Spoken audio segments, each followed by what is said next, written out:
let's hit it.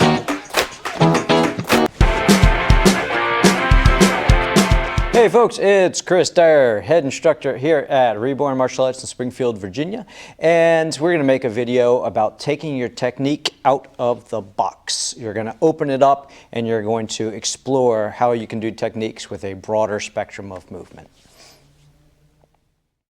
Okay, so this video is kind of in response to some comments that I got on a couple of our videos of where I'm kind of demonstrating something, you know, giving a technique, how we do it, and, you know, our thinking behind the movements that we do. They're a little less orthodox than I think a lot of people train, and a lot of people will comment, well, the technique is done against this, or the way you're doing it, the technique is supposed to be against this attack or this attack. And all of those are great, well-intentioned and well-informed movements, but they also were very limiting. So if you think about movements, one that comes to mind, it was about our high blocks don't work video, how to make it better, and someone said, well, the block is against a X attack, or whatever the attack is. And it's like, well, that's really limiting, that if it's always against a one-directional attack, you're limited by how you actually can use the thing. So what we want to focus on is how to open up a technique. So what I want to do is I'm going to give you guys a sort of a basic movement that is pretty much universal to a lot of martial arts styles. And then we're going to kind of break it apart and how you can open up its interpretation. So let's look at this real quick. We're going to just take one of our basic movements where you're on guard. Your guard is whatever you use for your style. We're just going to start with our hands up like this, very passive looking position. And then assuming attack is coming in, you're going to block. So we start out teaching it just like everybody else. You know, you block, and then you're going to come step forward, close this gap, and then we're going to do this, you know, your outward shuto sort of motion through here, maintain your final guard. So the technique will look something like this. We block and we step forward and we come chopping in.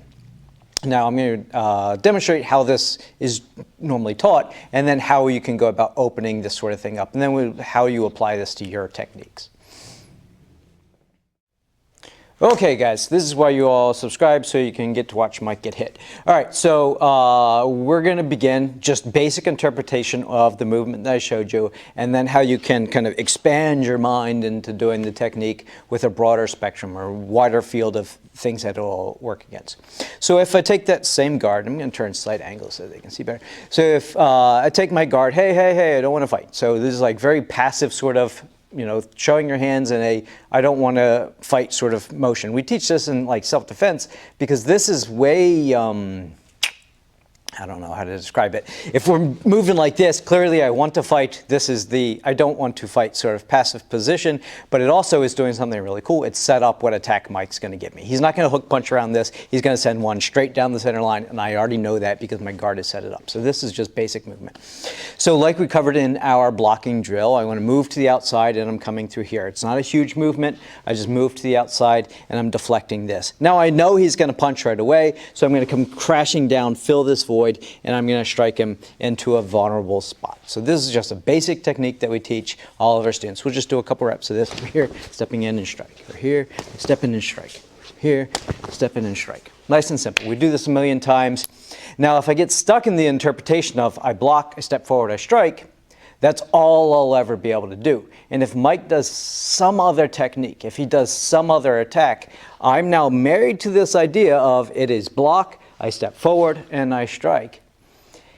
And this is where it falls apart. And this is where it falls apart for a lot of different people and a lot of different arts. And, you know, this is kind of the downside of studying a traditional art is they are traditional arts. They have existed for a long time. And with that comes a lot of training drills that people have a hard time saying, it's okay to break out of them. I'm here to tell you, it is okay to break out of your training drills. Like they are training drills. They're always done this way drills, right? So let's actually break this down. So my arm is moving in space. If Mike gives me some other attack, right? Say he does that hook punch. This mid block can easily become an outward block. So I throw this arm up, I'm hooking in position here, my elbow is deflecting that. And now as my body is warping around this, you Heard me talk about this in our blocking series, right? I don't want to just throw the arm up, but I want my body to move. So he, again, throws that movement, and that, because of our training of block and move, I'm already moving into that next strike, and I'm closing this gap. Do I have to worry about that hand? Yes, of course I have to worry about that hand. Less so because I'm striking out here, he's going to be off balance, it's going to happen really quick, and my outward motion is going to be clearing this other hand. But I have now two different ways of using the exact same technique. Because it gives me that straight strike, I can block and I can crash down over top. He does this hook motion, I can block and I move and strike. Say he throws the other arm, right? So we're here, I close this out the way, catch on, and I'm striking in here, just moving him out the way. We can even send this, you know, depending on the situation, send it down, and now I'm locking him up this direction. Exact same thing. It's not so much mid-block, it's simply block. Now, let's go one step further, even break it down. It is, again, don't think of mid-block, don't think of high block, don't think of outward block, think of arm moving in space. What is arm moving in space like? This movement, oh hey, right? This is, I showed this to the kids the other day in sparring class, and they take all your blocks and turn them into strikes, right? So we're here, boom, pow, and now we have a great combo. If I hey, and I realize I'm about to get attacked, or I have multiple attackers, I need to drop him quickly, my mid-block can easily become strike here to the face. And then I'm here covering and striking through here. Again, taking this technique and going broader, go broader, go broader. Keep going wider and wider and wider, right? So this is one way that you can open it up. Now, for the YouTube's sakes, for the people on the internet, let's have them enjoy this a little bit. I'm just going to go blind. Mike is going to give me a strike, and I'm going to step forward, I'm going to strike. Ooh, this is fun. Off-centering him here, right? Come back to guard. Boom. Same idea. We're blocked, we stepped in. That was more of a palm strike, but it's the same sort of idea. The strike, or the position he gave me, turns it into this. Let's do another one.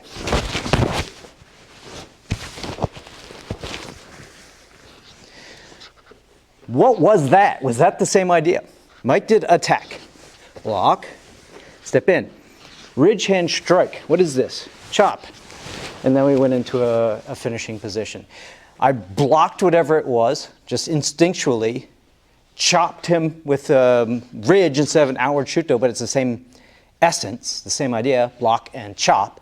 And then we finished it with another technique, right? So this is the idea of taking the thing. Did it look the same? No. Was it the same essence? Yeah. The entire thing was block, move in, chop, and then do something else. It's the same essence. And so look at your techniques and see if you can take them from the static way, the in-the-box way. You've just been given this technique. Congratulations. Practice it 100,000 times. Yes, do that training. And then open that box up. Take your beautiful technique and ask your friends to punch you in lots of different ways and play with it and see what you can come up with. It will be ugly at first, but I think this is how you take traditional methods and traditional movements and you make them more lively, you make them more relevant for, you know, modern training. Cool. Thank you, Mike. And thank you. If you enjoyed this, like, subscribe, share, comment. Really, we love getting comments because these are the type of things that give us ideas what people want to see and what we're happy to make more of. Enjoy it, guys.